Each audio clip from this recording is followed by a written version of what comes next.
मित्रों, विगत 24 घंटे में या 24 से 36 घंटे में देश ने दो प्रकार के दृश्य देखे। एक, विगत 100 वर्षों से देश के लिए निरंतर समर्पित, राष्ट्रीय एकता, सांस्कृतिक उत्थान के लिए अपना प्रतिपल समर्पित करने वाले विश्व के सबसे बड़े संगठन, सांस्कृतिक संगठन राष्ट्रीय स्वयंसेवक संघ के शताब्दी पूर्ण होना और उस शताब्दी के अवसर पर प्रधानमंत्री श्री नरेंद्र मोदी जी के द्वारा एक ऐसा सिक्का जारी होना जिसमें संभवतः भारत के स्वतंत्र भारत के इतिहास में पहली बार किसी भारत की मुद्रा पर मां भारती का चित्र। और इन्हीं 24 घंटे में देश ने एक दूसरा दृश्य देखा कि 140 साल पुरानी पार्टी, एक ब्रिटिश ऑफिसर एलन ऑक्टेवियम ह्यूम के द्वारा स्थापित पार्टी, जिसके पहले 25 साल में अनेक ब्रिटिश सेक्रेटरी अध्यक्ष रहे और 100 साल से जिसका एक ही परिवार का उस पे वर्चस्व है।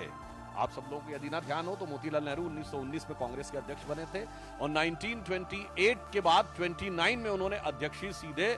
मोतीलाल नेहरू ने जवाहरलाल नेहरू को ट्रांसफर की थी। यानी 100 साल से एक ही परिवार के आधिपत्य के बाद भी उस संगठन के पतन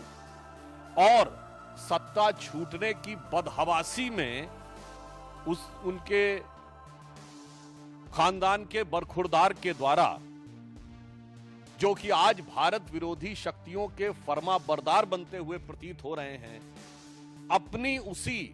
आदत के अनुरूप विदेश की धरती से एक और ऐसा बयान दिया है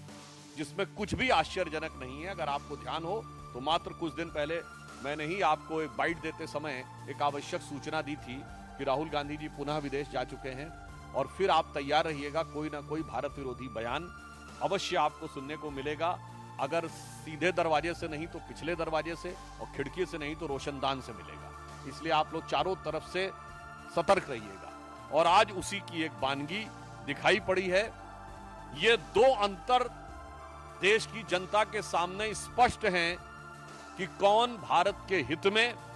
और कौन भारत विरोधी शक्तियों का जाने में चाहे अनजाने में